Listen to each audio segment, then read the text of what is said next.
Depuis septembre dernier, les travaux préparatoires au projet régional de développement du port ont commencé. Il s'agit de réaliser une plateforme aménageable. Mathieu Bouvier, bonjour. Vous êtes le PDG de la société Lagadec. À vos côtés, le chef de travaux, Mathieu Léon. Avec vos partenaires au sein d'un groupement d'entreprises, vous êtes en charge donc, des travaux de stabilisation, de terrassement. Combien de temps vont durer les travaux? 2 ans, c'est ça à peu près? Mars 2015, c'est 18 mois de travaux, 1 mois de période de préparation. Il y a des phases de tassement où il ne se passera pas grand chose, donc il y a véritablement 12 mois très importants de travaux. Et 2 hivers. Et 2 hivers, c'est ça. Beaucoup l'hiver à Brest. Oui. C'est pas froid, mais c'est humide, oui. Oui. Alors, et en même temps, on le voit, des moyens humains importants et matériels. Matériel surtout, oui, avec des opérateurs qui conduisent des machines. 15 machines, des machines de taille significative, puisqu'on est sur 2 pelles de 50 tonnes. Des articulés, bon, c'est du gros matériel, 600 000 m3 de matériaux à bouger. Voilà, oui, ce que vous disiez, c'est un chantier important comme celui de la RN12 en termes de déplacement. C'est plus petit que la RN12. Ce que je veux dire, c'est que depuis la RN12, il n'y a pas eu de chantier de cette taille-là à Brest. Ah oui. 600 000 m3 de terrassement, bon, peut-être quelques routes départementales, mais j'en ai pas connaissance. 600 000 m3, c'est beaucoup. Voilà, et parmi le matériel, il y a une machine à drain. On va parler du drainage, parce que c'est un élément important de ce chantier pour la consolidation du sol. En quelques mots, expliquez-nous en quoi ça consiste. On plante des drains 2,50 m, tous les 2,50 m, une maille de 2,50 m sur 20 mètres de haut à peu près. On va chercher le toit rocheux finalement. On traverse les remblais terrestres, les remblais de dragage de la forme de radeau numéro 3 à l'époque, dans les années 70-80, et puis les sédiments marins.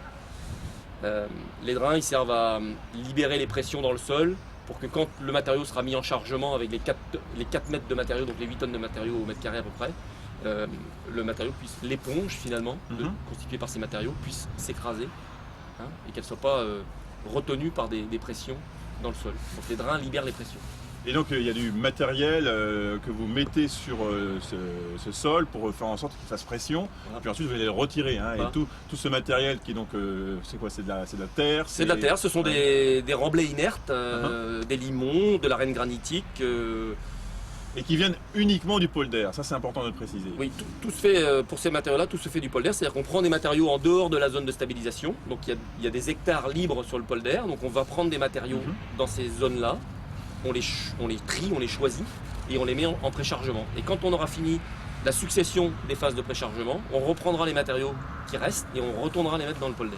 Et on arrive à des formes de pression importantes puisque c'est plus de 8 tonnes de matériaux au mètre carré, c'est ça? 4 mètres de densité, 8 tonnes par mètre carré.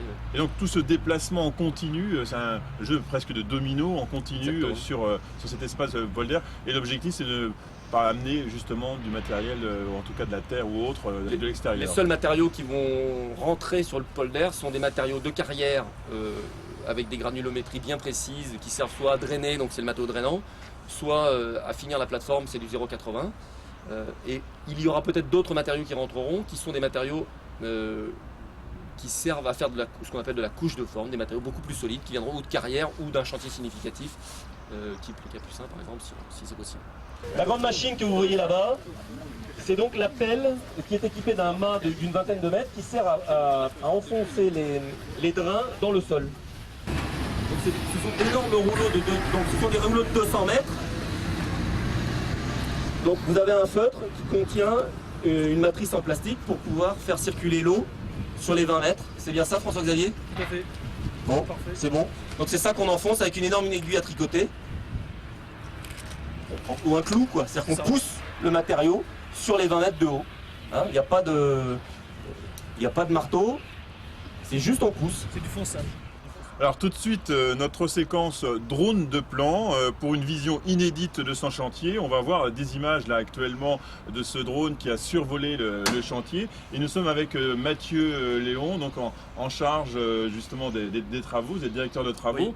Quelques mots sur l'importance aussi de cette zone, notamment en termes d'environnement. Là, on est sur un point important de ce chantier. On apporte un grand soin à gérer les écoulements des eaux pluviales sur le terrain. Donc on a tout un système de tranchées drainantes sur le terrain qui récupère l'eau de surface en cas de pluie. Tous ces eaux-là vont dans des fossés qui arrivent dans un grand bassin, un énorme bassin, qui sert de bassin tampon avant de rejeter les eaux dans la rade.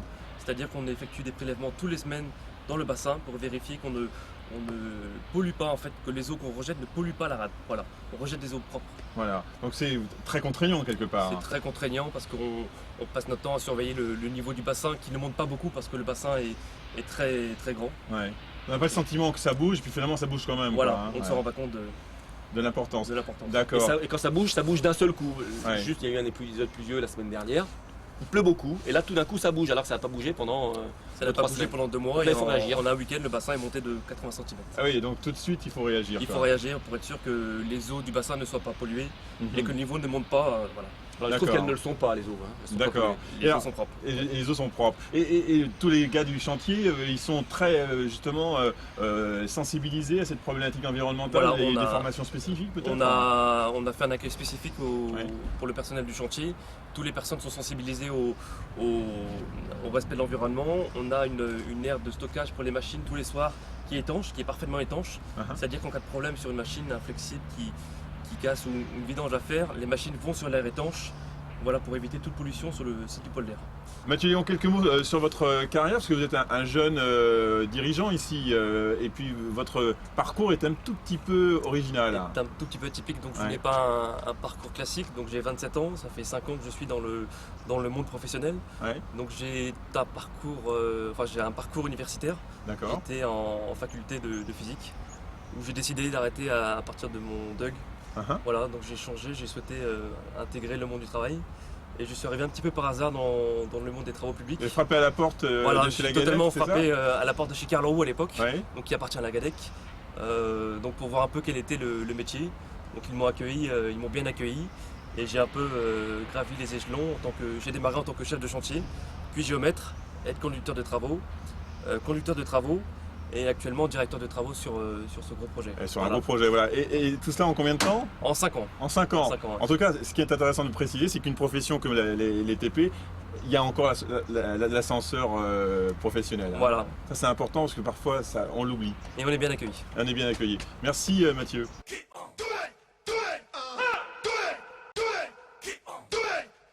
Come on.